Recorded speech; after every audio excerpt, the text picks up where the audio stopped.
We are back with another Outlier University lesson, and all of our students are here today. It's good to see all of you gentlemen. How y'all doing? Good afternoon. Hi, everyone. Good. This is going to be a big lesson today. Trading psychology is by far the #1 most important thing about trading, and it's not even close. Entry signals, they don't matter. Exit signals, they don't matter. Position sizing, they don't matter. Nothing matters unless you have your trading psychology in check, right?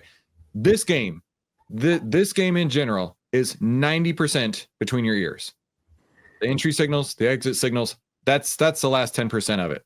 If you cannot execute, like the song was saying earlier, if you cannot execute, you cannot do this game. So I'm going to do my very best to teach you as much as I possibly can. I hope that's okay with you guys. And I hope that's okay for everybody here in the chat. If you are in the chat, do me a favor, type #Q with your questions as we go. But do me a favor, if you can hold off questions till the end, we'll have like a 10-15 minute question and answer time. And I would really want to make sure that we keep on topic. So again, type your questions with #Q, and I'll try my very best to see those and answer them as we go. So let's get into today's lesson. Let me share my screen here. Hope you guys are ready. It's going to get deep, real deep, like deep thought over there. Welcome to Outlier University. My name is Christopher Ewell. I've twice been awarded top 100 people in finance. I was mentored by 5 of the market wizards, the best traders of all time. I've been successfully trading since 2009, and this is where outliers like us save time, make money, and start winning with less risk. As I take a drink from my DuckTales mug. Together as a team. So go ahead and subscribe if you haven't already. Like I say, lesson 7 today is on trading psychology. But before we get there, we got to go over our homework. All right, gentlemen. Did everybody watch the video? If you watched the video, raise your hand. Everybody? Yes. Everybody? Yep. Okay, good. Now, the reason I wanted y'all to watch this before today's Outlier University is because we're going to be talking so much about what's not only in this video, but in this book, Trading in the Zone. If you have a copy of Trading in the Zone, raise your hand or show me your copy if you have it handy.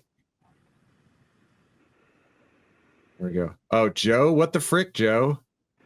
Dude, Amazon delivers to your doorstep. Did you know that? Like, actually right up to your, there's going to be some dude in a blue vest, and he's going to chuck it right at your door just to make sure that you don't miss it. All right? All right, I'm in. And it's on Audible. It's a great read on Audible as well. I'm just putting that out there. All right. Paul's got his on his iPad. He's going to chuck his iPad through the computer over to you if you keep it up, Joe. So, yeah, Mark Douglas was one of the trading or market wizards. However, he's passed on. We didn't get a chance to work with him, but his lessons still live on YouTube. In fact, if you go onto YouTube and just type in Mark Douglas psychology, there are hundreds of videos. There are even some videos that were taken from conferences that people paid thousands of dollars to go to. 2 8-hour-long videos, 16 hours worth of Mark Douglas are on YouTube for free for you to go learn. Let me put this as bluntly as possible. If in 2025, you have not figured out how to use YouTube to become an incredible, amazing, profitable trader, you have no more excuses starting right now. If you are already profitable, you are doing something wrong, and it is my job to help you undo those wrong things. But you have to listen, all right? Like Mark Minervini told me when I was working with him, he said, you need to shut up. I don't care what you've been doing. You need to learn the right way how to make money in the markets, and I'm going to show you that today. So in the homework, we got to learn a lot from market wizard Mark Douglas. Now, if you are watching this and you haven't seen it yet, you can actually go onto YouTube. I'll show you where to go and go to my channel or the Outlier channel. Doesn't matter where. And you can go to, hold tight real quick. You can go to the playlists here, and you'll see the Outlier University playlist. In the playlist, you're going to see that video right there. So don't miss out. You don't have an excuse at this point, okay? You do not have an excuse. You need to go watch this right now. Well, after this. So second question, did you guys work on creating your own trading journal? Now, here's the thing. I don't expect your trading journal to be perfect. I know JC had some questions in the Discord. And it doesn't have to be perfect right away. It's going to evolve over time. It's going to change. It's going to expand. It's going to contract. You're going to find a way that works better for you. Has everybody had a chance to at least create some sort of trading journal? If you have, raise your hand. All right. Very good. And then lastly, have you guys started working on any back testing?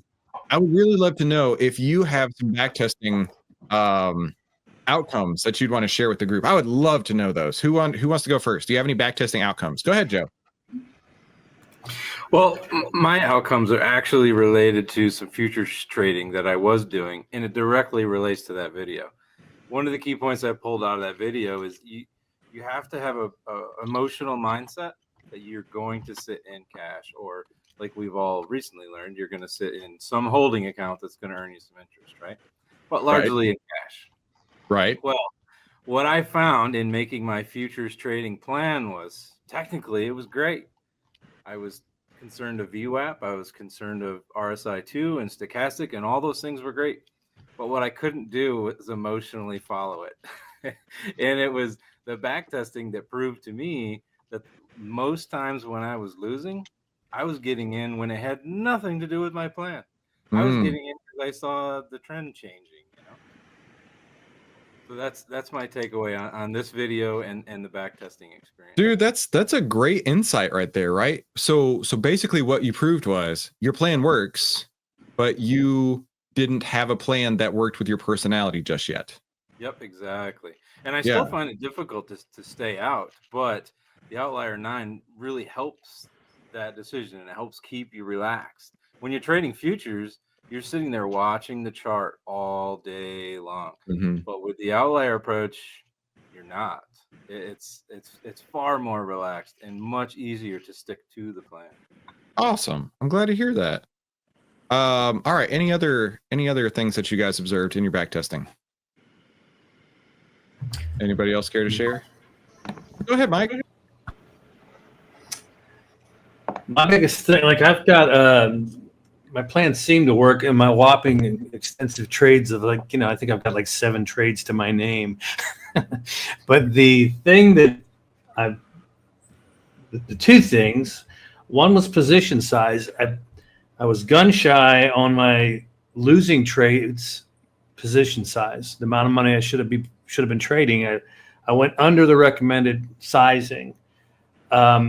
And then on or what's it the other way? Yeah. And then on the winning, no, I went bigger on those, and then I went smaller on the big winner. And it was the other way around. I did the big winner first, and then the following trades, I was kind of like gun shy on that. So instead of putting enough in to make a difference when you win, I lost all my winnings on the other ones. I sized it opposite of what you should have been doing. I should have been putting more money in. I don't know. That's a psychological thing. I just ignored it. I got the number. That's what I should trade.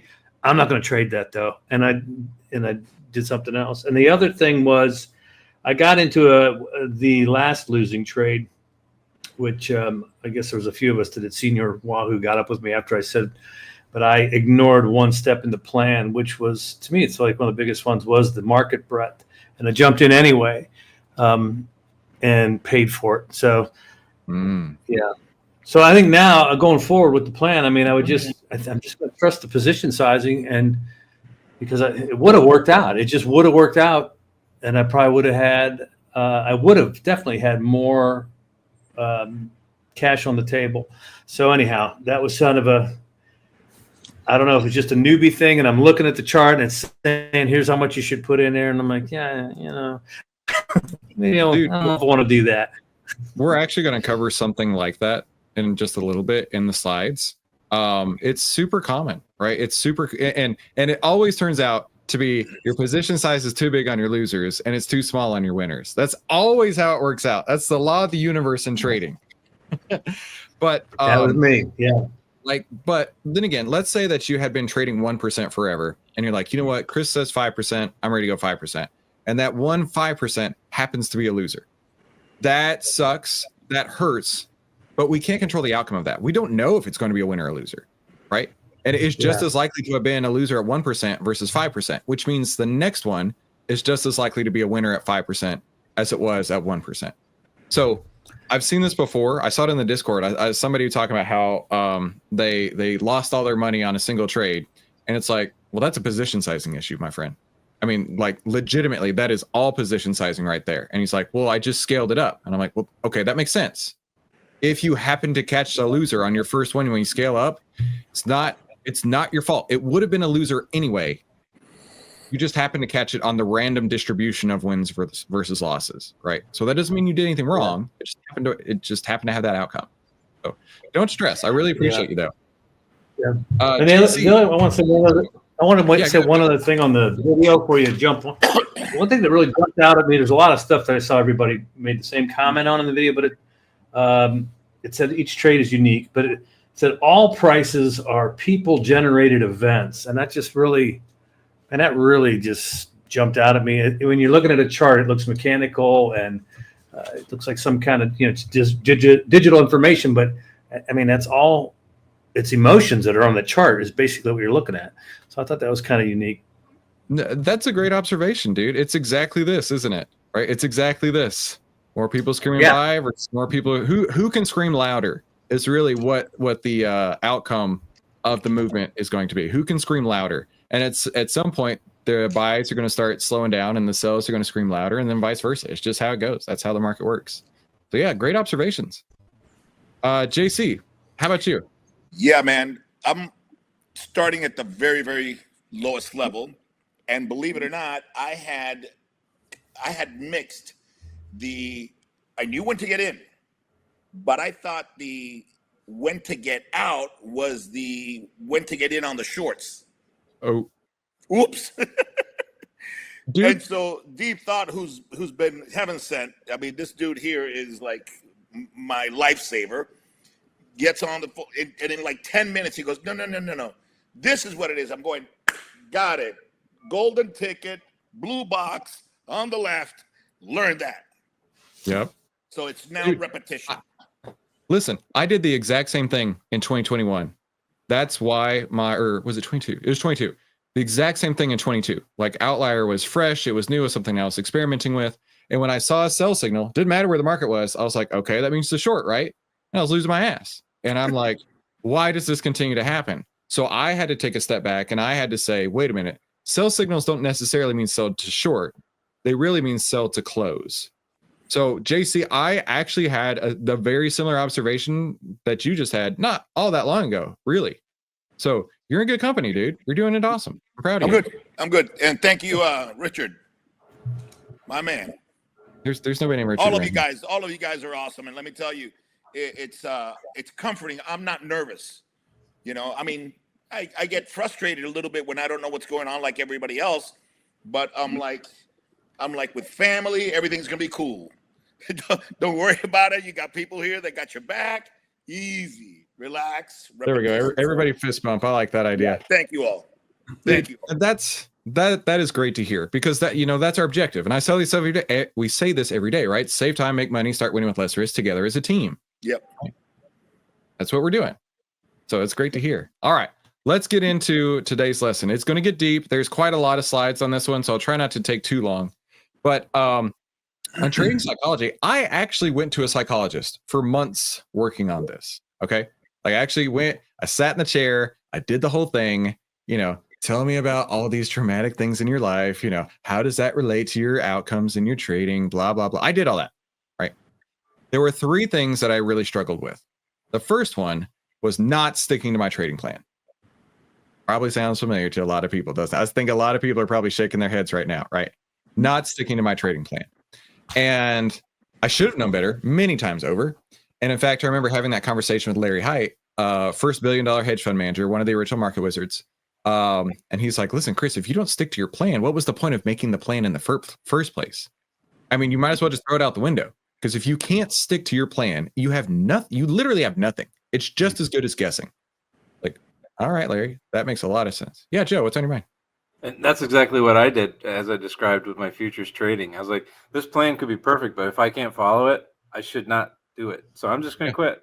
And it has worked out, because here I am. Yeah. Oh, yeah, for sure.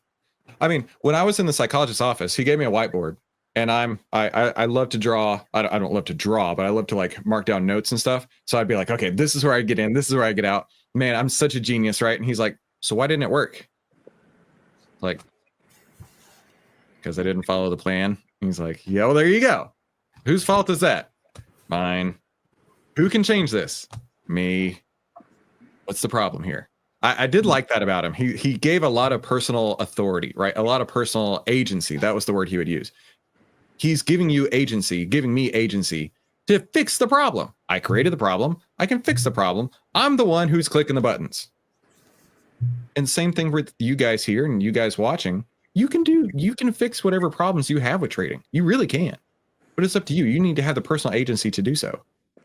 The second thing that I remember working on with him was basing my personal worth on the outcome of the trades. Boy, I tell you what, if I was having a losing streak, everybody knew about it, right? My kids knew about it. My wife knew about it. I hung my shoulders low. I was letting everybody see the top of my head, how I only had 40% of my hair left because I couldn't look anybody in the eye, right? And it was miserable. And when I was on a winning streak, bro, you knew that too. It's like, all right, let's go to a fancy restaurant. I need to go buy some fancy watches, right? It's all that stuff. Everybody has that boom and bust cycle at some point until they figure out, probably shouldn't be like this. And so I really based my personal worth on the outcome of my trades. But then that's one of the things is it's like, you are not a good person or bad person based on your trade. You are not a weak person or a strong person based on your trade, right? Some people might go from that aspect, right? It's all about following your plan and knowing that you're going to have losses. You're going to have wins. And those losses and those wins do not determine who you are as a person. That was a real struggle for me. It may not have been for you guys, but for me, that was a real struggle. And then the last thing that we worked on was repeating the same mistakes over and over. Man, I tell you what, I was really embarrassed when I had to text him and say I blew up my account the second time. Because it's like, really? How did we get here? Well, see, what I thought was, what should have happened was, all these things, it's all outside forces, but in all reality, it was me repeating the same mistakes. Whose fault is that? My own. Right. That's why I say, as great as this game is, I don't see anybody talking about trading psychology. And the people who do, it's boring AF. It's not sexy. Right? Nobody cares about trading psychology, right? Trading psychology is so important because 90% of people blow up 90% of their accounts in the first 90 days of trading. This right here is not something that I made up. This is well known in the industry. This is why trading platforms trying to get as many new people as possible because they know only 10% of their customers will be here in 6 months. That's why they have to rotate and entice you to come and for every reason they can to keep you as long as you can because you're going to blow up your account. Statistics are you are going to blow up your account. Now, realizing that, we have to understand we have to do the opposite of what 90% of people do, right? And the thing is that they're just doing the normal thing. We are not normal. We cannot be normal and be successful in this. If you want to be normal, you're going to blow out just like everybody else does. Okay? Keep that in mind. Everybody else is doing the same thing because that's the normal thing. You cannot allow yourself to be that, right? If you want something you've never had, you must be willing to do something you've never done. I love that quote. And that applies so much in trading. So much in trading. Let's go through here. What I want to know is, do you guys have some stories of anybody who blew out their account, right? I want to hear, and I guarantee you it was all psychology based that they blew out their account. For me, it was thinking I was a genius in the 2016 election that, and I know I've shared this story with you guys, thinking I was a genius in the 2016 election, set up this exotic options trade, thinking that I was a genius. And by the end of the week, I had lost 2/3 of my account in the week because I did not know what I was doing. Thought I was a genius, clearly wasn't, right? And then the second time I blew up my account, gold was trending down, and I was following this person on social media who said, this has to be the generational low of gold. It's going to go up from here and it's going to go up so much. So of course I levered into everything gold related. I bought every I bought every call on every ETF that was gold related, even tangentially. What happened? Gold didn't go up at all. It went down and down and down. And that's when I was at Disney World looking at my phone thinking, what a genius I am for blowing up my account the second time. Right? I've been there, I've done it. And I like to share those stories because it makes me relatable. Right. I've been there. I've been through those nightmares. But you don't have to do that. You don't have to repeat the same mistakes I did. So I want to hear from you guys. Do you have any stories of anybody else? It doesn't have to be yourself unless you want to share. Yeah, not anyone else. But yeah, I blew up 70% of my account in one trade, bag holding. How did it happen? Deep thought. Just bought in at a low price, watched it rocket up, and didn't know any of the exit rules. Didn't plan anything, and that was it. You didn't have an exit plan at all on it, did you? It should come back. It should come back. It didn't come back. Yeah. What about you, JC? I didn't understand how it happened, but I had a roommate who was a chiropractor that got into the stock market, and he had a run.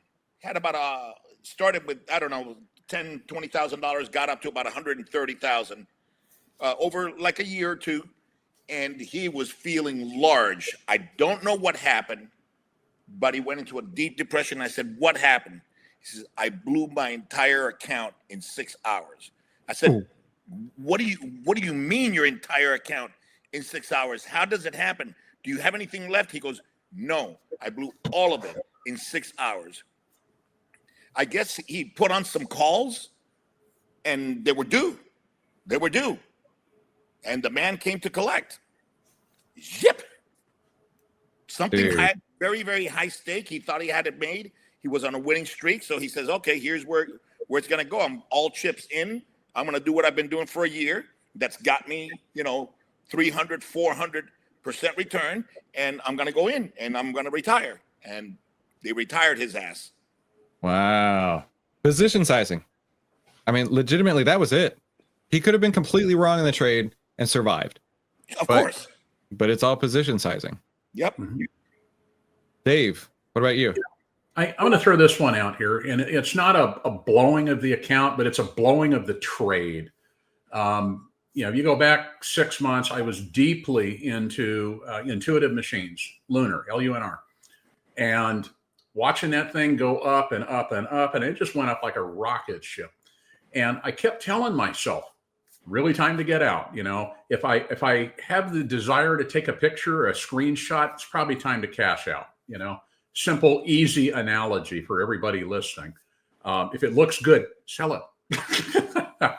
Well, it went up and up and up, and it came back down. And I took what would have been, and I'll throw numbers out here, what would have been $150,000 gain on that stock.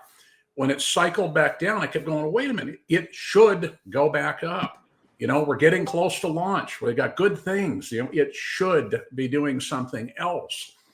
And instead, thankfully, I still had a very sizable profit left over, but it was not a six-figure profit by any means.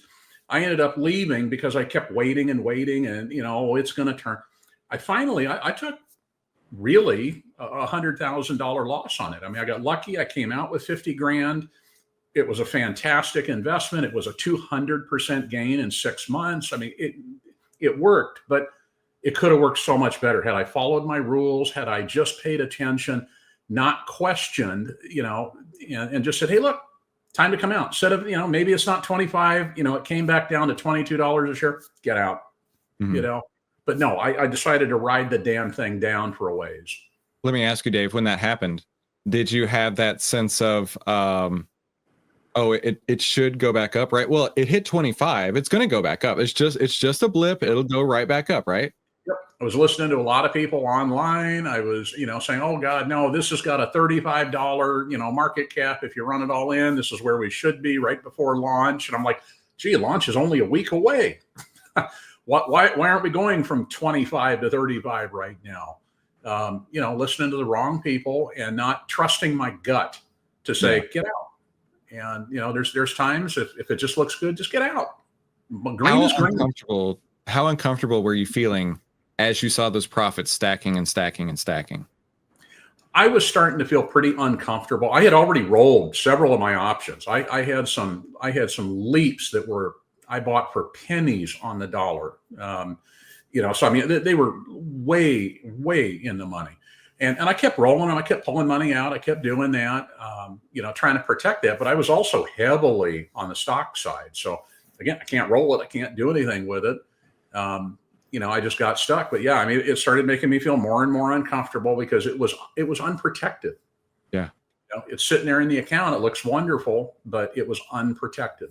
Yeah. It really is difficult to sit on those gains as they go up and up and up because every day you log into your account and you're like, is it still there? Is it still there? Is it still there? Right. Every hour that goes by, it hasn't gone down yet, has it? Right.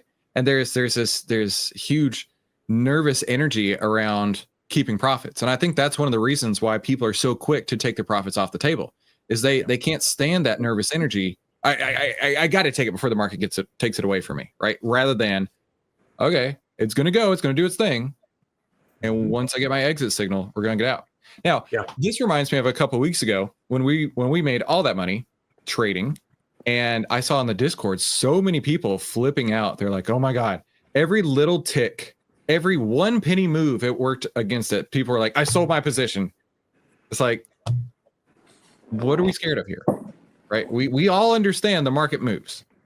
No question about that. So why are we concerned if it ticks down and doesn't hit an exit signal? Is your exit signal just to be, a scared rabbit, a scared rat, right? Just like, I gotta go. I mean, that's not the way to trade. That's not the way to make money in the market. That's for sure. So let's continue on here. I really appreciate you guys' stories. Now, trading psychology is not sexy. It is not exciting. It is not fun, but it is the only way you will be a successful trader, period. So I know this video is not going to get nearly the amount of views, but this video is worth 10 times more than any entry and any exit signal because none of those entry or exit signals matter unless you have the right trading psychology. So we have a buttload of biases, and I'm going to go through each one of these. We as traders have so many biases, and I put this into ChatGPT, and I'm like, what are some common biases that traders have? Loss aversion, confirmation, overconfidence, recency, hindsight, anchoring, time bias, status quo bias, belief perseverance, gambler's fallacy, hot hands, sunk cost, FOMO, ego, trend neglect, outcome, herding, narrative fallacy, pattern recognition, illusion of control. Oh, we're not done yet. Disposition effect, defensive attribution, resistance to change, and emotional reasoning, right? You got to deal with all this shit every day. You have to get through all of it to be successful. So it's not easy. It's not easy. And that's why not everybody can do it. That's why 90% of people cannot do this. So we're going to go through each one by one.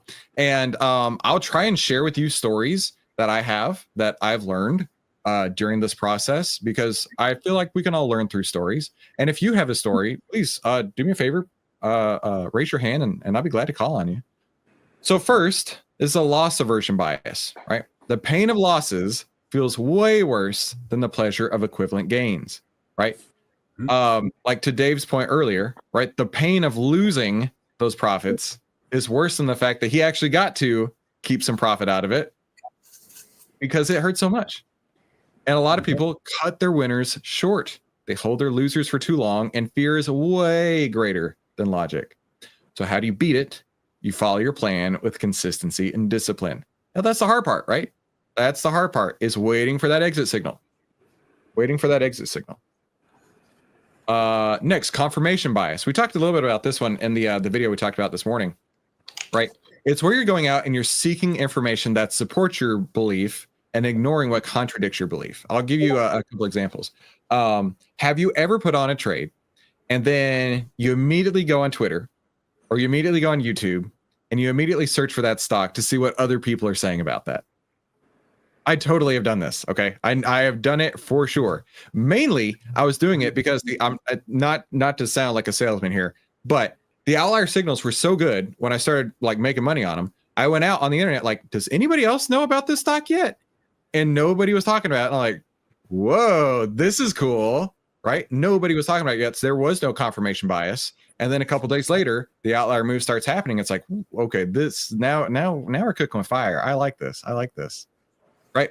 But a lot of people go out there and they cherry pick the news, right? We've covered a few channels on this on our YouTube videos where it's like they only talk about one stock and they only talk about the good things about that stock. And that stock has to go to this price target by the end of the year, no matter what. And it's like, yeah, I don't know about that. It's just justifications for staying in bad trades, right? So how do you beat it? First, you unsub from all the noise, right? Get off the Twitter, get off the YouTube channels, and focus in on your plan. Because your plan is the only one that matters, right? You can find any YouTuber out there who's going to pump a stock just because he can, but that doesn't mean you need to go out and listen to what he's saying. Have you guys run into any of this before? Yeah. Ian, do you want to share a story? Yeah, I'm just thinking,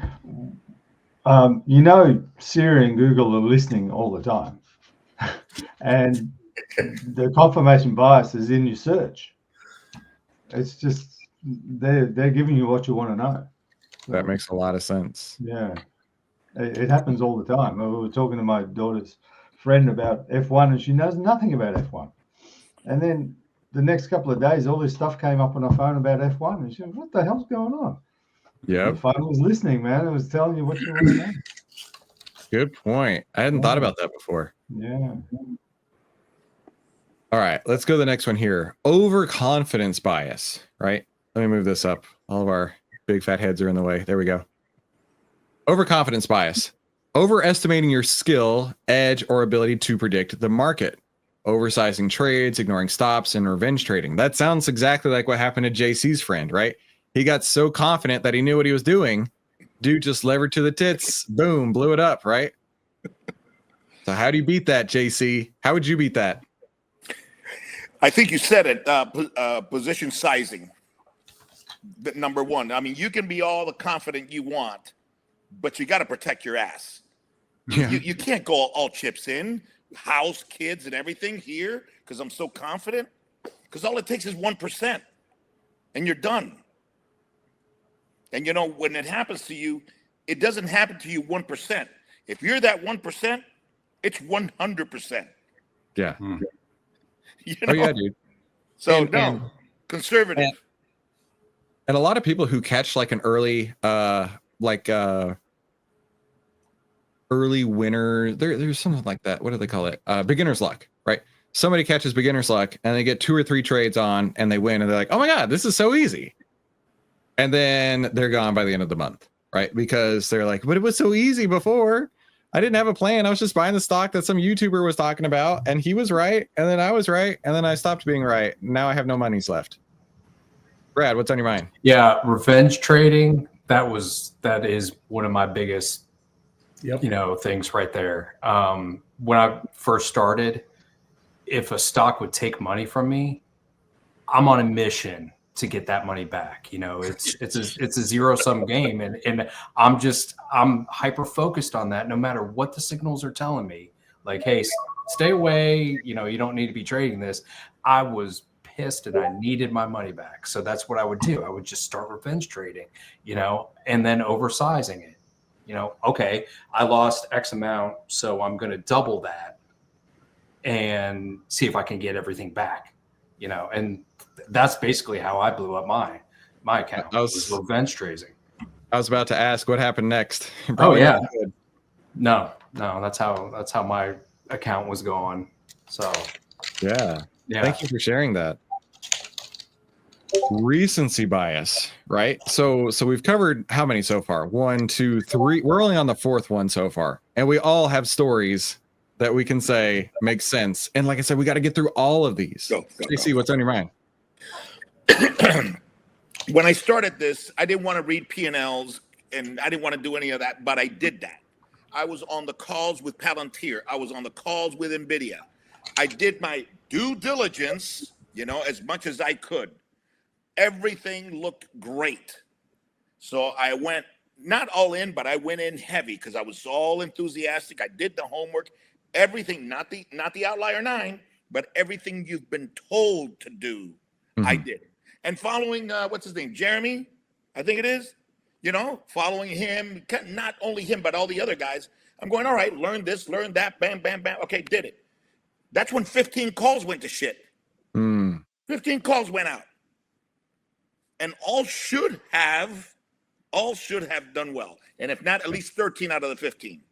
Nothing. That's when I came across you and you said, it's math. It's math. And I'm a math, I'm an engineer. So I got a minor in math and minor in physics. So I'm about vectors and numbers. They don't lie. I'm like, okay, I'm done. I got the system that I need.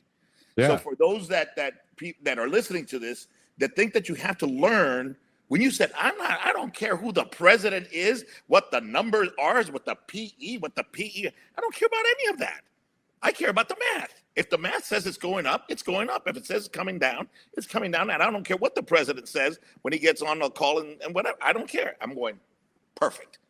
Yep. That's what sold me on it. Perfect. Dude, I appreciate you sharing that. Because I had never was one to sit and say, oh yeah, let me go jump on these phone calls, right? It never made sense to me that people would base their trading and investing decisions on 4 days a year, right? On quarterly earnings announcement, yet they ignore the other 300 trading days a year. It's like, I don't know, it just feels like we're missing a piece of the puzzle here. Chris, they believe in the product, and because they believe in the product, confirmation bias. They're looking for anything that anybody says that validates their love for the product. I experienced that with Elon Musk because I kind of like the guy. I like his ingenuity. He's a genius. So you want the thing to do well. You want him to do well. You want, and that takes you there. So as soon as he says anything, you go, aha, see, it's going up. And that's what it is, man. It's your love for the product. And then you go into confirmational bias, and anything that remotely confirms your feelings, you attach yourself to. Yeah. And that makes sense. And that's why it's one of the things that's so hard to get over, right? That confirmation bias right there. Let's talk about recency bias. Oh, who's jumping on? I didn't hear. Mike, go ahead. I was going to say, you see a lot of what JC was talking about right in the Discord. You'll see a lot of people fishing for, is what I'm doing okay? Is this, there's a lot of, we're just searching for that, and that's just got to go by the wayside, I think. And I think that comes down to like being not necessarily immature, but not confident in your plan, right? Yeah, I don't give two flying monkeys what you guys think of my plan, right? It's my plan. I'm going to roll with it, and I love it when people try and tell me how I should do this or I should do that, because it's like, bro, I didn't ask. I don't care, and it's not going to change anything. Now, I will say, only recently did I learn about SGOV, parking cash in SGOV rather than parking cash in an unearning account. That actually was a good enhancement. I appreciate that. But other than that, that's been the only YouTube comment that's ever made a difference ever to me. So let's go to recency bias. Giving more weight to recent outcomes than the bigger picture. So something like thinking a hot streak means you're on fire, or a losing streak means your strategy is broken. Now, if you have a 70% win rate, legitimately speaking, every single trade is random between having a winner or a loser. The distribution of that 70% cannot be controlled. So you could literally put on 30 trades in a row of losers and have 70 trades in a row of winners. Both of those two streaks, one streak, you're going to be like, I am such an idiot. I can't do anything. My strategy's broken. Oh, this is the worst. I have to change everything. The other one will make you think, oh, I'm such a genius. I can't lose, right? Both of those recency biases are going to cause you to oversize, to take unnecessary risks, probably put on trades that don't even fit your trading plan. How do you beat it? Understand that every trade is unique and the distribution of wins and losses is random, right? Can you get on a hot streak? Yeah. But that doesn't mean that you created the hot streak. That means your strategy clicked at that time, but you as a person, you didn't move the market to achieve your outcome. All you happen to do is catch the wave and ride the wave. Hindsight bias, right? Believing the outcome was obvious after it happens, right? This is the Monday morning quarterbacking, right? It undermines your learning. It makes you blame execution instead of recognizing randomness, right? So backtesting and creating a plan shows a positive expectancy, and then adjusting it as needed, right? Because every year that goes by, I've made little tweaks here and there to make sure that I can account for one thing or another, one new circumstance that I may not have thought of, and it continues to get longer and longer. And Minervini still does the same thing, and he's been trading for like 50 years. And you're going to be doing the same thing too, right? So looking back is good. You've got to look back and recognize what was going on, but don't look back like you've done something wrong. Look back and say, okay, I can learn from this. I can move on, move forward, and make it even better next time. Next, anchoring bias. I think this is extremely common. Oh, go ahead, Mike. On your, it says, wait, did you already change slides? I did. Let me go back. Oh, yeah, go back. Yeah, there was something on, since recognizing randomness. So is it saying you weren't wrong? It's just a random act, or I mean, or am I misunderstanding what that's saying there? As far as, I hate to blame it on just randomness if I did do something wrong. Well, taking it You personal, blame right? execution. So focusing in on executing the plan, but not saying that like we understand it's going to be a random win or lose. We don't know if it will be a win or lose. And over the scope of 100 trades, it'll get pretty close to your average win rate, right? Okay. So we need to recognize that random distribution is right there in front of us. We can't go back and say, well, it's such an obvious thing. I'm such an idiot, right? I mean, taking it one step at a time, reviewing those trades and seeing where we can learn from them. That's what I think it means. Okay. Yeah, I was just trying to wrap my head around it. Okay. Yeah, for sure. What's up, Ian? Yeah, just on that, Chris, being an Aussie, we sort of bet on anything.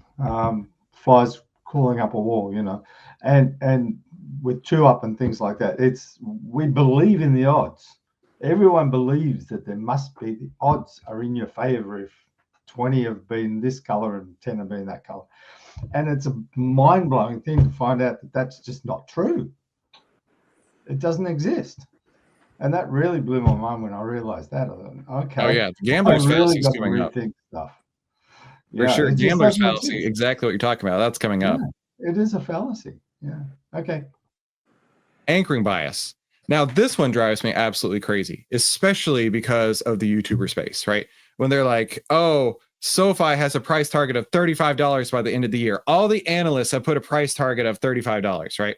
And it's down to like 17. And you're like, well, that makes sense. I have to buy it now. If their target is $35, then if I don't buy it, then I won't double my money, right? Now, if it's an analyst or if it's you creating a price target, whatever the case is, there is every chance in the world it doesn't even get close to that. So then you're stuck holding on to this trade saying, well, my price target is $35. And if it doesn't go from 17 to 35, that's fine. I will wait it out because that's my target. What are you doing, right? You get stuck on your entry price. You get stuck on your analyst target or any past trends or even like current or past highs, right? So if it like on Dave's trade, right, the $25, right? If it doesn't go back up to, or it must go back up to $25 because that's what it did before. It can do it again. And of course, I mean, it's trending down now, but that's okay. It's a buying opportunity for when it goes back up to 25, right? Like we got to understand that. So how do you beat it? You just completely remove the targets. Take off the targets. The targets do not matter. The targets are completely arbitrary. The market gives no monkey donkeys. If you have a target of whatever dollar amount, doesn't care at all. It's going to make you it's going to make you follow your plan, or it's going to make you completely abandon your plan. And the choice is yours here. I would say follow your plan. And when you get the exit signal, no matter what the target that, or no matter what the price it reaches, that's when you get out. Otherwise, you could be stuck on it for ages. Go ahead, Joe. I used to have analyst opinions in my trading plan. And what I found was it would just tell me what I already knew. They would drop the price if the price was going down. Like, just look at the chart. So they're not on my trading plan anymore. Dude, for sure. Yeah, it analyst targets are so frustrating because I have been in a trade before. I think it was a while ago. And then some analyst came out with his target and revised it down which of course took me out of my trade. And I was so pissed. I'm like, bro, stay out of this is my lane. Go in your own lane. Okay. Leave my trade the hell alone. So, and I had, what am I going to do now? Wait for another price target to come along that meets the one that I want to see? No, you got to follow your plan. But I think this is a super, super common one, anchoring bias. Next, time bias. Valuing short-term gratification over long-term goals, like taking impulsive trades or breaking rules so you feel active, right? How many of us, I felt this way, so raise your hand if this happened to you. Feel like, well, maybe not now, but at some point, felt like if you weren't making trades, you weren't a trader, right? I know for sure I felt that way. If you aren't putting on trades, if you're not doing something, you're not a trader. Sometimes the best trade is cash, right? Sometimes the actual very best risk-free trade that you can get is cash. So how do you beat it? You sit in cash and you don't F up. And as Mark Minervini would say, wait in cash for proper setups as long as it takes. Sometimes that can be weeks. Sometimes it could be months. But it doesn't mean you have to do anything, because you as a trader are thinking risk first. A successful trader that's going to stay on, you're looking at it from a risk first perspective, and there's too much risk. So the only thing to do is hold cash. Status quo. Preferring to maintain the current situation, like a trader fails to adapt to strategy when market conditions shift, right? So you stop using the word should and you listen to what the market is telling you. So for example, you fail to adapt your strategy when the market conditions shift, right? If we're in a bear market and you're buying calls, because that's what you've always done, you're just going to lose money hand over fist every single day, right? The market went up in 2021. Lots of people, including myself, made lots of money. The market went down in 2022. Lots of people thought that they could do the same thing in 2021, in 2022, and had the same outcome. But it wasn't the case. The sellers were overwhelming the buyers everywhere that year. And the people who thought that they could maintain the status quo, they didn't make it to the end of 2022. They were gone. Belief perseverance bias. Holding on to a belief even after it's been disproven. So what do I mean by that? Refuses to exit a bad trade because they still believe in the setup. They still believe in the stock, right? For example, you got your stop loss hit and you're like, it's okay. I'm going to give it another 50. This was me. I'm going to give it another 50 cents to find out if it's right. Of course it wasn't right. It continued down. I'm going to give it another day. Of course that didn't help. It continued on down. I'm going to give it just another $1. What happened? It continued on down. Day after day after day. And I'm watching my account losses grow and grow and grow because I couldn't overcome the bias that I had that it was going to go back up, right? So even after I had been disproven that it wasn't going to work, I still couldn't do it, right? So it's kind of like this. How do you beat it? Grow up, right? Like the psychologist told me earlier, this is your fault. You can fix this. Grow up. You still don't believe in Santa. Santa's been disproven. Why do you believe the stock is going to go back up? It has shown you it is disproven. Them's right? Fighting word. Listen, I'm trying not to say it too loud. My kids are home for summer, right? Okay. What do you mean there's no Santa? What? Oh, sorry to tell you guys. So I'm sorry that the Outlier University had to lay that one on you. Gambler's fallacy. This one I think is kind of like what Ian was talking about earlier, right? Believing that past events affect future probabilities. So it's like you went to the roulette table and you bet on black 3 times, and each time it's come up red. So you're due for a win on the 4th one, right? I can't be wrong. What's going to happen? You're going to continue to lose, and you're going to probably continue to revenge trade, like Brad talked about earlier, doubling and tripling the position because you have to get your money back from the stock. Yeah, I know Santa's not real. I'm sorry guys. How do you beat it? Understand that you cannot control the outcome of the trade no matter how badly you want it, right? Yes, you can sit there and you can do the secret, right? You guys know the secret, the law of attraction. You can channel all that good juju, right? all the good karma you've been putting out into the world, right? You can have some incense going, and you can visualize the outcome of the trade being so much more in your account. You're going to be visualizing what color your Lambo is, and you're sitting there and you're meditating, and you just see all the profits coming into your bank account. But it ain't going to happen. All right. Even if you want it more than anything, even if you just got off of 10 losers in a row, that doesn't mean you're due for one. The odds will play out. Like I said earlier, you could literally go 30 losing trades in a row and still have a 70% win rate. Yeah. Nobody owes you anything. Hot hand fallacy. Believe that recent success increases future success odds, right? It's kind of like we were talking about earlier when you get that Midas touch, right? You think you can't go wrong. They size up irresponsibly after winning a few trades. Stick to your plan. And this is hard when you feel like you have the Midas touch, right?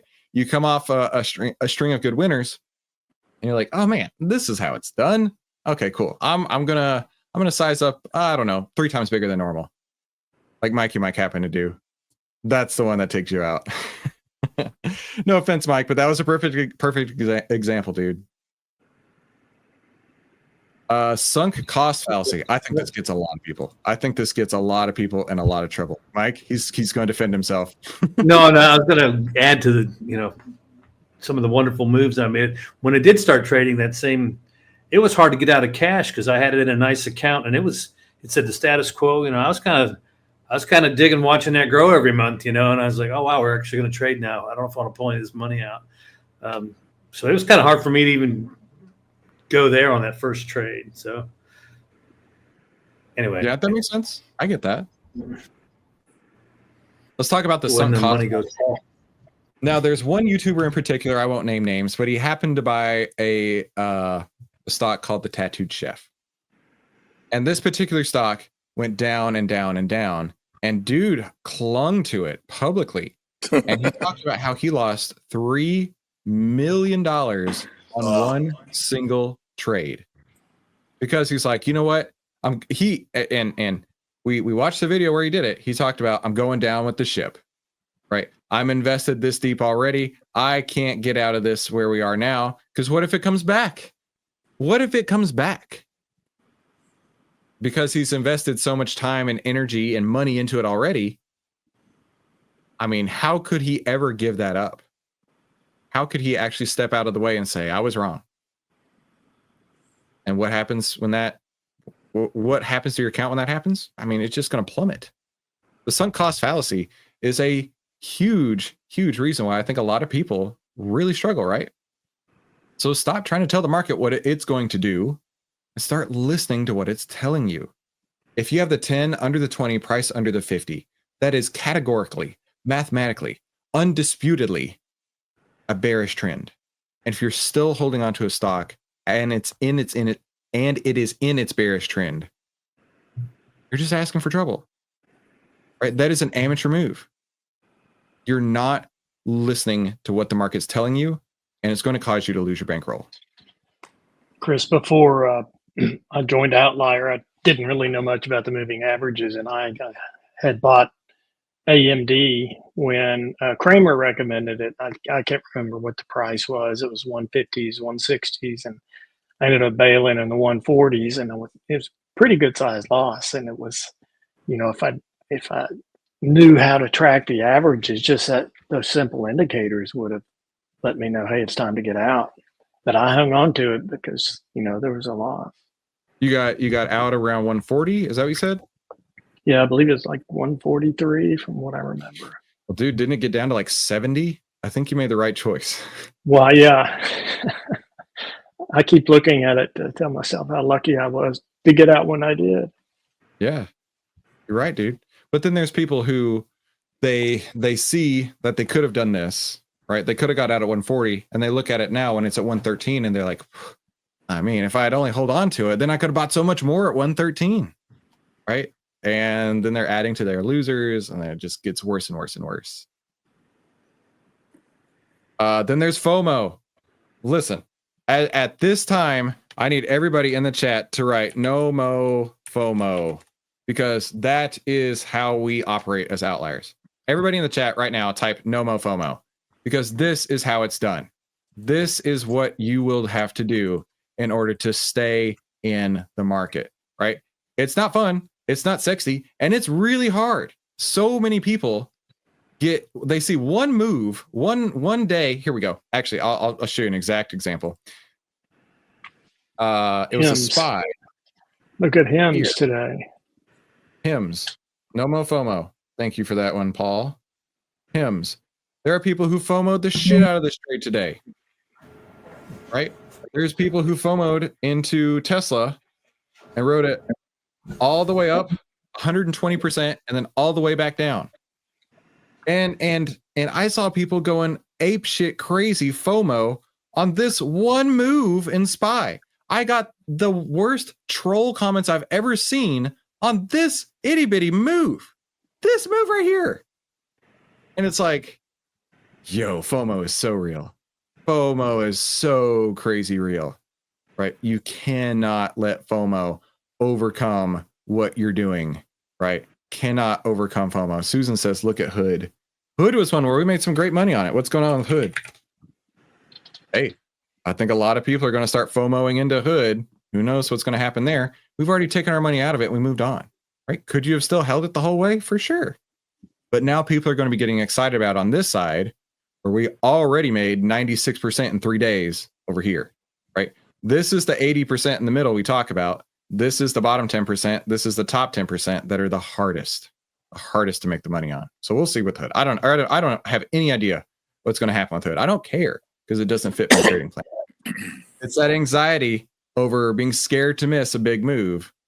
They chase breakouts too late. They skip their processes. They don't have a plan. So how do you beat this? Number one, create a plan. Number one, just create any plan. Number two, focus on that plan and turn off everything else, right?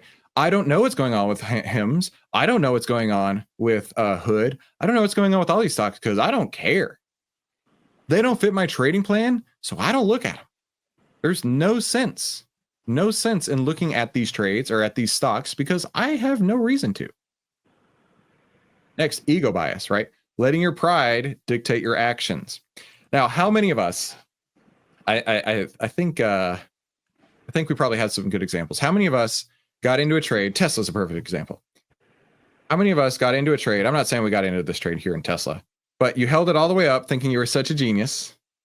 And then it comes down and it comes down and it comes down and it comes down, but your ego won't let you get out of it, right? You're like, but I was so smart a couple weeks ago, right? Here's the thing, right? At this same price, this 371 price in December or in February, on this side, you feel like a genius. And on this side, you got a lot of anxiety, a lot of fear, a lot of uncertainty, but it's the same price, right?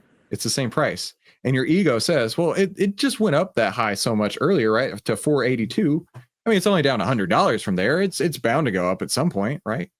You're mixing all of these different biases together. Avoiding your stops, not admitting to being wrong, won't take your small losses. And it sucks to have a loser because you're admitting defeat, right? Not only do you lose money in your account, right? So with taking losses, it's more than just losing the money. It's admitting defeat. It's having to acknowledge the fact that you were wrong. And that's okay. But a lot of people can't allow that to happen. They can't be wrong, right? And it goes back to like grade school, right? When you miss a question, right? It doesn't feel good because you're wrong. In this case, it should feel great if you're wrong because you get out of the way before it starts working against you, right? You can choose to admit defeat when it's small, or you can choose when it's an overwhelming loss. And in all reality, the choice is yours, right? That's that personal agency we talked about. The choice is yours. What's up, Ian? Yeah, I had the opposite with that Telstra trade. Earnings, about 3 earnings back when it was green. I got out just before the earnings, and then it just rocketed up, and my ego was that shattered that I couldn't get back in. It was crazy, dude. Yeah, exactly. The ego works both ways in that case, right? Trend neglect bias. I didn't even know about this one. Trend neglect bias. That's what happened to me when I was like, I'm smarter than the downtrend in gold. I'm not going to look at it, right? ignoring the strength of the direction of the prevailing trend, right? Tries to time the top and the bottom, right? Tries to get the top 10%, the bottom 10%, rather than the juicy 80% in the middle, and entering against momentum, right? I guarantee, with no doubt whatsoever, there were people shorting Tesla at every single candle all the way up here. And then at the same time, there were people buying Tesla on every single candle all the way down here.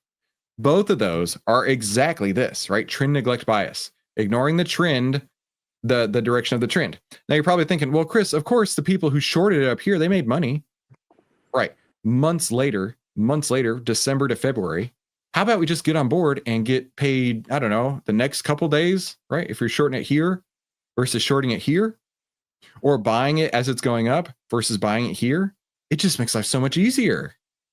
That's what you're looking for. You want to get to profitability as fast as possible, hopefully by the next day. I mean, legitimately, your goal is to be as profitable as fast as possible and to get out and move on to the next one. That is your goal at the end of the day. If you're sitting on a trade and you need 5 months, let's say you bought Tesla at this level in February and it goes down and it comes back up and you're finally profitable here in May, you're not doing this right. Right? Think of all the gains you could have made between February and May if you had traded along the trend. Think of all the sleep that you would have been able to have if you had not traded against the trend. Think about all the hair you could probably still have on your head, right? Like, I'm in a room full of guys who are half bald. So, I mean, you might actually grow a hair or two. So, legitimately, our goal is to be to profitability as fast as possible. Mm-hmm. And that same goal applies to, I want to find out if I'm wrong as fast as possible. I don't want to wait 5 months to find out if I'm wrong. I want to know as quickly as I can so I can move on. Yeah. Hey, Chris, on that point, bring up the HIMS chart, the daily chart for HIMS today, because this is the perfect example of this. Intraday? What we had, it's like a 5-minute chart. No, do a daily. That's fine. All right, okay, there we go. So what we have is over on the left on the peak is everybody who got caught at those high prices when they had the last run up. But then you look, we have the order block that started over on the right. Not everybody could get out over there. So when we jumped up this morning on it, we had a massive dump of shares that happened, which is what drove this thing straight to the ground. Yeah. This is that perfect example of everything lining up, and the bag holders from, and I don't know when it was, let's say a couple months ago, those bag holders a couple months ago are finally getting released. So it doesn't matter what the news is, they hit those order blocks and it was gone. Yeah, it was up like 16% first thing this morning, and it round tripped. Yeah, I mean, legit, there are people who are still holding it here, looking for that opportunity to get out. They took it here and they took it again right here because they finally got a chance to get back out of break even. And that's what the order blocks are showing, right? And if we zoom in on a 5-minute chart, that is a really ugly day right there. Huge gap up and then just sell. Oof. Yeah. Brutal. All right, let's go to the next one here. We're nearly done with these slides. Or are we? Oh my gosh, I thought we were. There's so many biases. You have to overcome all of these, guys. Outcome bias. Now, judging the quality of a decision by its result, not its process. This is what I try and talk to you about every single time I put on a trade, right? We are looking for following the process. We do not know what the outcome will be. We cannot control what the outcome will be, right? There are 4 types of trades: good trades, bad trades, winning trades, and losing trades. A bad trade, no matter what, is when you don't follow your plan. You can have bad trades that are winners and bad trades that are losers, but they're all bad trades because you didn't follow your plan. A good trade is when you followed your plan regardless of the outcome. Regardless of the outcome. Looks like I put this here. Sorry, my bad. Let's continue on here. Herding bias. Now, following what others are doing instead of your own system, right? So I'm sure somebody out there on the HIMS chart was like, oh my God, have you seen HIMS? It's up so much today. And all these people are crowding in like, oh, I have to get it. And then they're like, oh, why am I losing so much money? It was the overwhelming number of sellers just totally dominating the number of buyers coming through, right? And this happens when people buy what's trending on like FinTwit, Discord, right? Other Discord groups, not our group, YouTube traders, right? People where you're getting your trade ideas from somebody outside your own plan. So how do you beat it? Similar to FOMO, you've got to ignore the noise. You need the trend and the other buyers to step in, right? You've got to have them to step in, but you need to be focusing on your plan, right? We want to be trading with the trend, but we don't want to be getting in later, like the shoe shine boy or the taxi driver giving you stock tips, right? You're too late at that point. That's when the herd is starting to get in, and that's the exit liquidity. Next, the narrative fallacy. This is another thing that the YouTubers love to do, right? Make decisions based on a compelling story rather than the facts. Let's talk about a compelling story. Do you guys know a stock that has a great story but is a terrible stock? AMG. That's what I was thinking Ford. too, actually. Ford. Ford Any Motor of the Company? automakers. Ford Motor. Oh yeah, there you go. I don't know the compelling story of Ford, but Paul seems to. And, you know, that compelling story is going to get some people excited about it, but the stock itself is not one you want to own. Look at it, right? It's just been trending down for ages and ages. Man, look how far back I have to go. Just down from here. It's lost half its value over the last few years.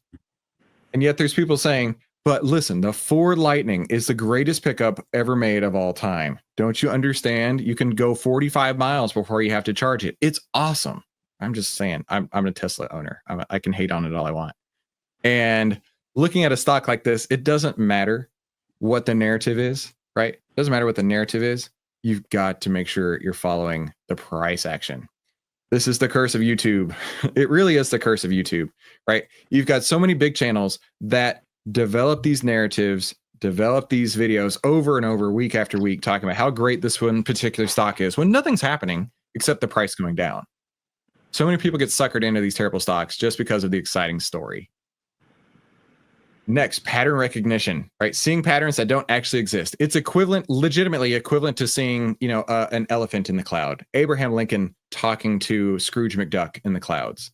Like that's what can happen if you just sit there staring at charts day after day after day. You're going to be like, oh, well, look at this pattern, right? And then the worst part about it is people create these patterns, right? They draw on their charts like 9-year-olds. I don't do that. I can't do that. I have to see the data, right? But I see charts like this all the time where they just like willy-nilly throw some shit on the wall and they're like, hey, look, when these two lines cross, it's going to go to the moon. Look, it touched it right there. That means it's going to go back up, right?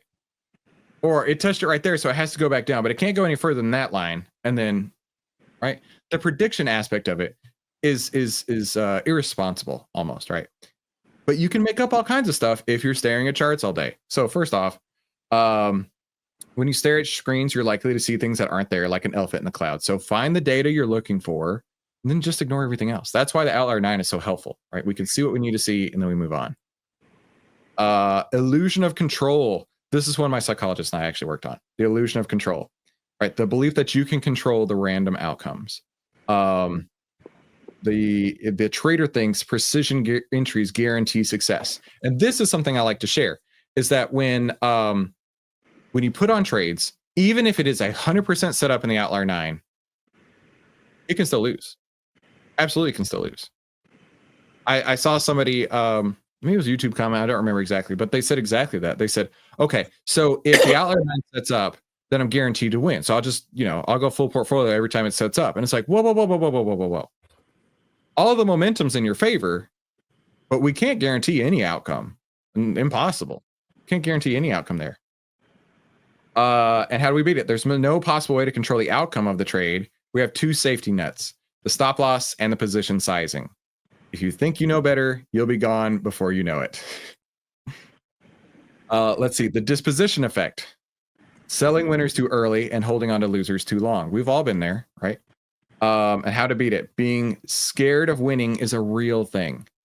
Being scared. This is actually something I dealt with my psychologist. I was scared of winning. So what did I do?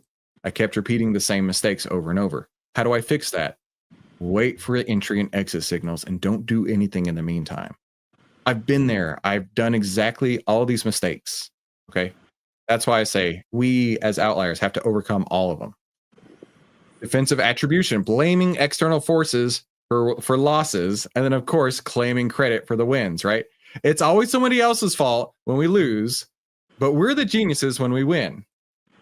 Right? That's always the case. Always the case every time. So you've got to take responsibility for the winners and the losers and learn from both of them. Last two, resistance to change, inability to adapt to new markets or update your beliefs.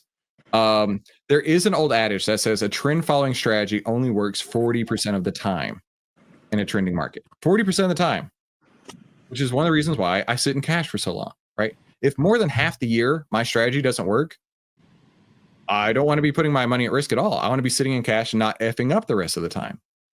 That's what you have to do. You have to be ready to just hold tight, hold your cash, because that is part of your plan. Emotional reasoning is our very last one. I know this has been ages. I'm sorry. Believing your feelings are facts, right? I feel like this is the bottom. It just doesn't seem right. It should go up from here. It can't go any lower, right? It's probably the biggest bias to overcome. And it's done by listening to what the market is telling you, right? That's how you overcome this, by listening to what the market's telling you. Like I said, it's not sexy. It's not exciting. It's not fun. But this is the only way you'll be successful as a trader, period. I mean, look at all these different biases that we have to overcome every day. Every single day, we have to overcome, I think there's like 30 something of these that we got to go through. Every single day we have to do this. If we don't, we'll end up like the other 90%. It is a rule that this is what happens, and it's not a theory. And in order to be profitable, you have to do the opposite of everybody else. Now, I boil it down to just these 3 sentences here. And this is what I look at in my trading plan. There are no expectations for the outcome of this trade. I have no idea where it's going to land. I have no profit targets for this trade. It will be what it's going to be. I just have a plan to get out when one of my exit signals happens and not do anything else in the meantime. So you boil it down to those 3 sentences. That's most of trading psychology right there. But you got to own it. It's one thing to read it. It's one thing to hear it. It's another thing to really own it yourself. I've got some homework for you guys. It's the flashcards. It's flashcards, okay? Over in the Discord, in the announcement section, I dropped a link here for flashcards. And if I have it set up still, it should work. Hang on. See if it works. All right, so when you get into it, it should look something like this. Now, make sure you hit shuffle. There are 40 of them that hurt your account and 40 of them that help your account. So let's look at this together. Let's do a handful of them together, okay? Would you say remembering that the market doesn't owe you helps or hurts? Go ahead, shout it out. Helps. Helps. Helps. Helps. That's right. Helps. All right. Let's go to the next one here. Impatience for setups to develop. Does this help or hurt you? No, that hurts. Hurts. That's right. Good job, guys. Next, not setting expectations on the outcome of the trade. Does that help you or hurt you? Help. That helps. That helps you. Boom. You guys know it. Okay. Confirmation bias. Only seeing what supports your trade. Does that help you or hurt you? That Hurts. That hurts you. That's right. Very good. This. You guys are so smart. Emotional attachment to a stock. Does that help you or hurt you? Hurts. No, that hurts. Hurts. Hurts. Lunar. Hurts. There you go. Next, rereading your trading rules before every trade. Does that help you or hurt you? It helps. Yeah. Helps. Boom. Very good. Averaging down in a downtrend. Does that help you or hurt you? Hurts. Stupid. Boom. Very good. Hurts. Trading too large due to overconfidence or desperation. Does that help? That'll or hurt you. Oh yeah, that'll hurt you. That'll This hurt right you here bad, is the yeah. reason why I say do not try to trade for income.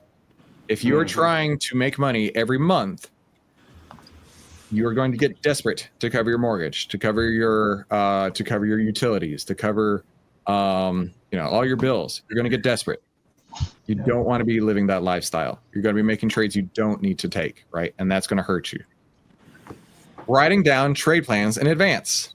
Help or hurt? Helps. Help. Definitely helps. Let's see. 100%. Oh, yeah. Very good. These are easy. You guys know all the answers for sure. Gratitude for the opportunity to trade. How you like that? That helps. Does that help or hurt you? We're not worthy. It helps, of course. A trading routine and checklist. That helps. Helps. Helps. Yes. Excellent. Focusing on A+ setups only. Helps. To help or hurt you? That helps. Not sure what that means. Embracing boredom as part of trading mastery. Ooh, a little trick question That's here. cool. Helps. Embracing That's boredom cool. help you or That'll hurt help, you? That'll help. Okay, say it again. Yeah. Helps you. That's right. You got to embrace the boredom, right? Sitting in cash and not effing up is part of trading mastery. Process or outcome thinking? Our process is greater than outcome thinking. Yes. Yeah. That helps. Very good. Yep. Acceptance of randomness and uncertainty. Does that help or hurt you? Helps. That Helps. helps. Helps. Helps. Very good. Chasing red candles to short or green candles to go long. Ugh. No, that hurts you. A little tricky. Hurt? Hurts. Very good. You Yeah. guys are killing it. That was a tricky one. No chasing. That's right. Using affirmations to reinforce discipline. Does that help you or hurt you? That helps. Help. Say Yeah. you could say like we talked about this not that long ago, right? When I was putting those trades on, I actually had to talk to myself in the mirror, like, you got this, right? This is what you've done your entire life. This is the biggest trades that I've ever put on, and the most that I put on in months all at once. And it's like, just follow your plan. Don't be scared. The outcome will be what the outcome will be, but you've got to follow your process. I had to go through that myself like a month ago. So if you still do that now, you're in good company. You're doing great. So there are many, many, many more flashcards, and I want you guys to go through this. Your homework is I want you to go through this until you get a perfect score. All right. It's going to be easy, right? But you may have to go through it 2 or 3 times. Okay. I want you to go through it until you get a perfect score. So that is going to wrap all of our slides today. Let me ask you guys here in class, how can I help you? What's up, JC? When we go in on an uptrend, if we see a signal to get out, it doesn't matter. We hit it. If it was a false signal or a false down and it comes back up, we go in again and ride that baby up. When we get our out signal, we hit it again as many times. It doesn't matter. When you do that 3 times, is that considered 3 buys? And does that put you in a different category within a broker? Like you're now a day trader and you need a minimum amount in your account? So you only will be labeled a pattern day trader if you have less than 25,000 in your account and you've done 3 open and closings in the same day in a 5-day open and closing round trip in a 5-day window. So if on Monday you do a round trip, Tuesday you do a round trip, and Wednesday you do a round trip, if you do a 4th one, you're going to get locked out. Your broker may implement a 90-day restriction on you. It really depends on your broker. If you have a cash account, you can actually get what's called a free ride violation. I got that from the SEC. That was fun. But it's basically just you're locked out of your account for 90 days. Now, if you open and close and they're not in the same day, even if you open it on Monday afternoon and close on Tuesday morning, that doesn't count as a day trade. The only time it works against you is if you have an account less than 25,000 and you're opening and closing them on the same day. Is that considered an open and close when you're coming down and then it comes back up? Yeah, because you got to get out of the trade and then you go back into it. So that has to be considered a close, right? Right. But if you're trading at the end of the day, then you're not going to likely get out on the same day. For sure. Got it. Yeah. Hey, while we ask these questions here, I want to answer your questions in the chat. Go ahead and type #Q and then your question, and I'll do my very best to answer those after we get through the gentlemen in class. Mike, what's up? Yeah, I just wanted to, you asked earlier about the slides that you just shared with us for this class. You do have to sign in if you don't have it does ask to sign in. I think you asked that. Flash, I don't know if flash that's important to cards. anybody if you don't have a Microsoft. Oh, it does. Hang on. No, the slides themselves. It asks you to sign into Outlook Outlook. This? No. The No. PowerPoint slides. The actual lesson, yeah. Really? We just went through. I didn't know that. Yeah, I have Outlook. Well, yeah. I thought I could I just have share that Outlook, over but and download it as a PowerPoint. You Well, may not maybe have it didn't have PowerPoint on your system. yeah. Maybe throw it in as a PDF. Yeah, I've got. I didn't know if anybody else did. Give me a second here. That's new to me. Has the other ones done that to you guys?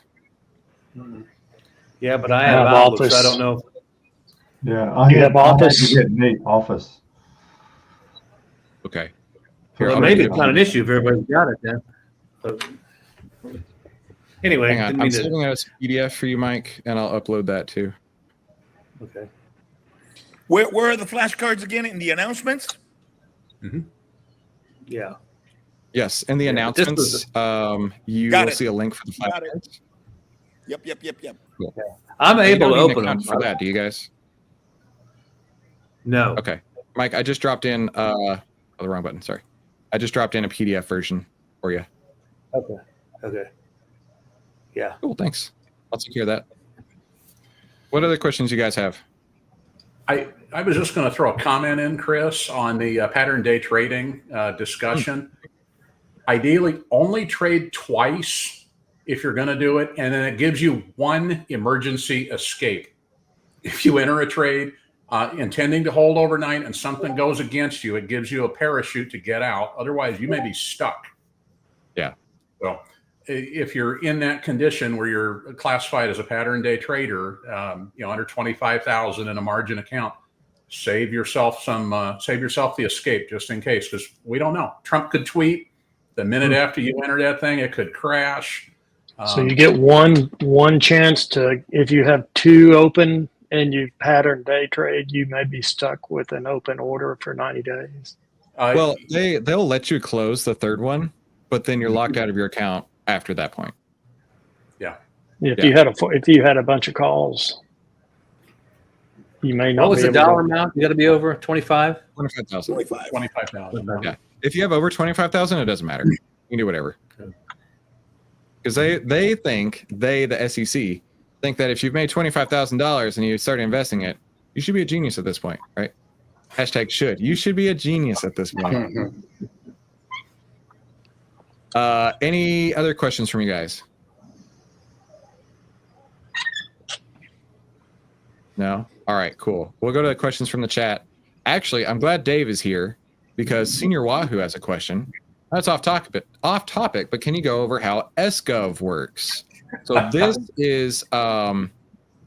this is something that I actually learned a lot from Dave yesterday on it. So Dave, if you don't mind just sharing a little bit of your knowledge, that would be really sick. I would be happy to. So SGOV gives you exposure to the 3 months, sorry, the 3 month T-bills. And it basically just accrues interest every single day.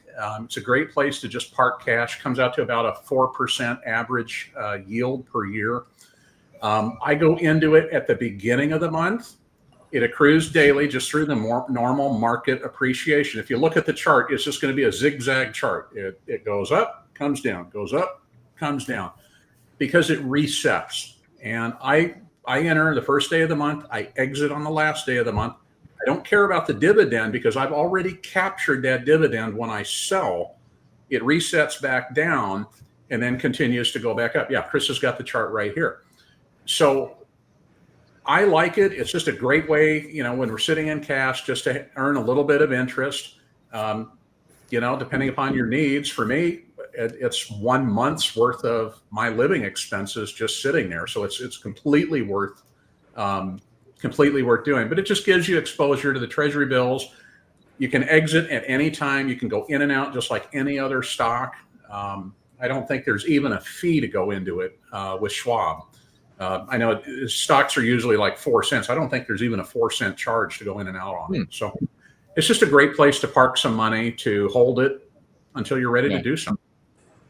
I think Joe has a question. Yeah, Dave, just a point of clarification.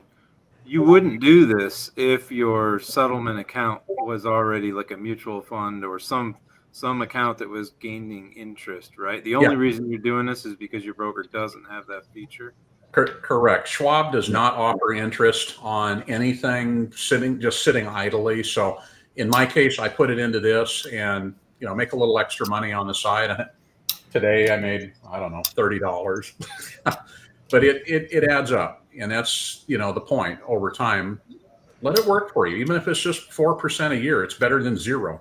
Mm-hmm. It is. It is better than zero. And that's why I was interested in it. Now, I liked Dave's thought about getting in and getting out. And when I was talking to Dave about this yesterday, I saw this chart and I was like, wow, that's really interesting. It goes up and then it pops down, goes up, pops down, goes up, pops down. And the way Dave described it made so much sense. What it's doing is it's gathering that interest that you're earning each day as it's going up, right? And then it pays out the dividend. When it pays out the dividend, and this is on every stock that pays a dividend, it goes down by the price of the dividend. So that's why it resets over and over and over. Now, to Dave's point, he gets in on day 1, gets out on day 30, and then he repeats day 1, day 30. So he's still capturing all of that interest that he would be earning by holding it with the dividend, but he's just round tripping it once a month. Also, that shouldn't count for any wash sales, because wash sales only work against you if you're a loser. And as this goes up every day of the month, because it's just based on the interest earned on T-bills, T-bonds, whatever it's doing in the background there, it doesn't really matter what's doing in the background. It's just capturing the yield on those government securities, right? So it may fluctuate a little bit, right? Instead of being from 108 cents to 139 cents, it might go from 131 cents up to 172 cents and repeat and repeat and repeat. So this is actually something I bought today, and I will continue to buy month after month and put my cash in, repeat Dave's process like that. And you actually get paid a little bit faster on that too, because it's got like a 3 or 5 or 7 day. It's got a multiple day waiting period for that dividend to actually get into your account. Whereas if you go and you get out right here on the last day of the month, which as you can see, the last day of the month is always the highest day of the month, which is because it's just earning that interest. Then you can repeat the cycle month after month, capture that interest. This is really cool. This is really cool. I'm glad that I recently learned about this. Like, this is actually going to make a difference to me. Yeah. And there are tax benefits. Talk to your tax professional, but these are treasury bills. So they are a preferred tax status when you look at that appreciation. So, Dave, do you go out on the 30th, or you wait till it's the 30th? Is it the end of the month, 31st, 28th February? Yeah, whatever that last trading day is, I will go out that Friday, or I will go out that Thursday if I know I'm not going to be paying attention on that Friday. But yeah, it starts showing up on my calendars to get out. Okay. Hang on.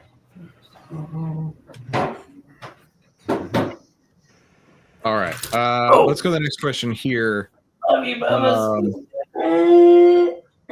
how was that chili? It was good. What? Good. Hang on. One of y'all is not muted, and it's getting loud up in there. Somebody mute. Hang on. I'm going to mute all you guys. What in the wide world of sports was that? It sounded like a donkey walked in. All right. Wait, there was a question in the chat. How much does Outlier cost per day? Well, Eric, that is a great question. Outlier actually costs just 82 cents per day, if you can imagine that. And that's 64% off the regular monthly price. And you can upgrade from the monthly to the annual pass for just one click. Just one click, and you'll save 64% off. Let's continue on here. Dave, really appreciate you going through all that, by the way. So does RT Liner. Really appreciate you. Rick talks about Robinhood giving you 4% and sitting in cash if you have a gold account. I know that's something that Mikey Mike has looked at before. And if that's the case, you wouldn't really need SGOV. This is really for if your broker doesn't pay you anything. That's it.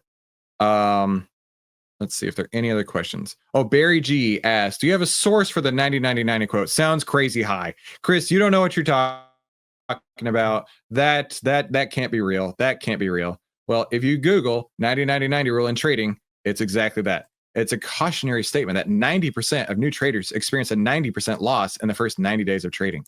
It's often used to highlight the significant learning curve as potential risk, especially for beginners. Now, this is legitimately something that brokers take into account in their business plans. They know that 90% of the people who sign up in quarter one, they're probably not going to make it to quarter two. And they certainly aren't going to be making it to quarter three. So it's real. It is very real. Let's see. Any other questions here? Okay. I don't see any other questions with the hashtag Q, so we can wrap it here. Guys, really appreciate you. I know today was a deep one, but this is what you're going to have in order to be successful. Now, this is definitely different than what you expected, I bet. I bet you expected AlphaU to be like, here's where you buy, here's where you sell. This is what you got to do, right? None of that matters if you can't execute your plan. Once you execute your plan, then all of those other pieces can start to come together. So thank you all so much for coming. Thank you so much for the chat, for being here live and asking questions and learning. Hope you guys all have a fantastic day, and we'll see you next time. Talk soon. Thanks, Facebook guys. to the screen here. All right, see you guys.